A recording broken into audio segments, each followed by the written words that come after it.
Hola, que el Señor les bendiga.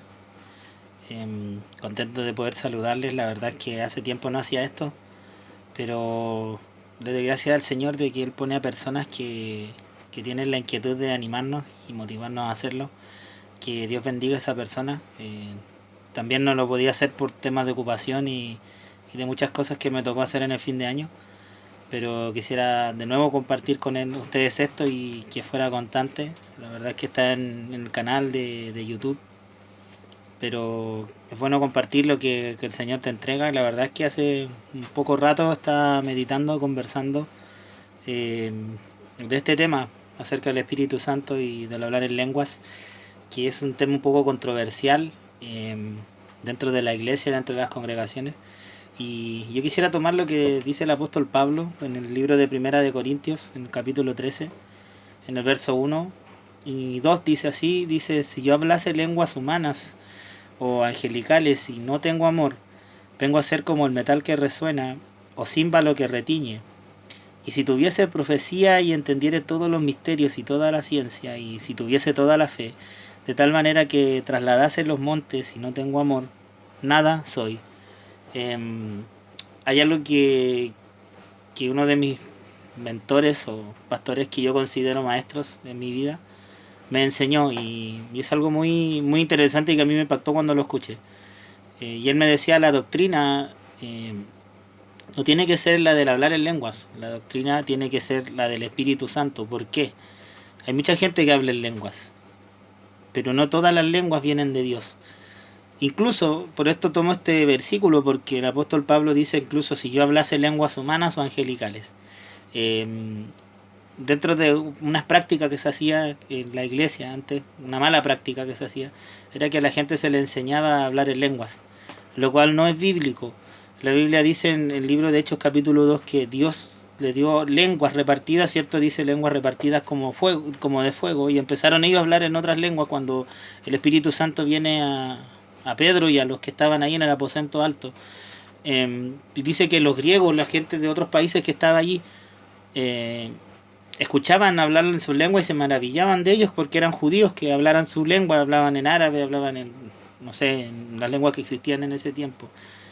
Y pensaban que estaban borrachos, ¿cierto? Y Pedro, como dice el relato, él se para y le dice: estos no están borrachos, sino que este es el cumplimiento de lo que dice el libro de Joel.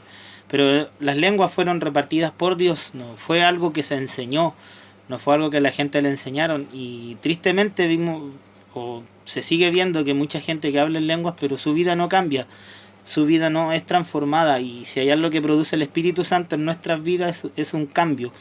Cuando tú conoces al Señor, cuando Dios te llena con tu espíritu, la lengua, hablar lenguas es una señal de que tú has recibido al Espíritu Santo en tu vida, ¿cierto? Así como en Pentecostés.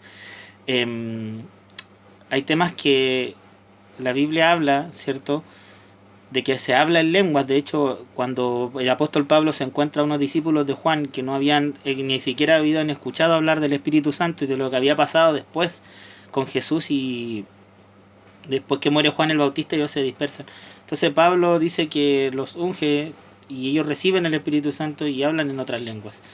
La lengua es algo válido, no lo estamos negando aquí, pero sí debe ser el bien utilizado. De hecho, si ustedes leen, no lo voy a decir ahora, el libro de Primera de Corintios, también en el capítulo 14, para que lo lean en casa, habla, por ejemplo, dice: el que habla lengua extraña a sí mismo se edifica, pero el que profetiza edifica a la iglesia, ¿cierto? Habla de seguir el amor, procurar los mejores dones espirituales. Dice el verso 2: porque el que habla en lenguas no habla a los hombres, sino a Dios, pues nadie le entiende, pero por el Espíritu habla misterio. Entonces, la lengua no es algo manipulable, sino que es algo que Dios da y a través de ella hablamos con Dios.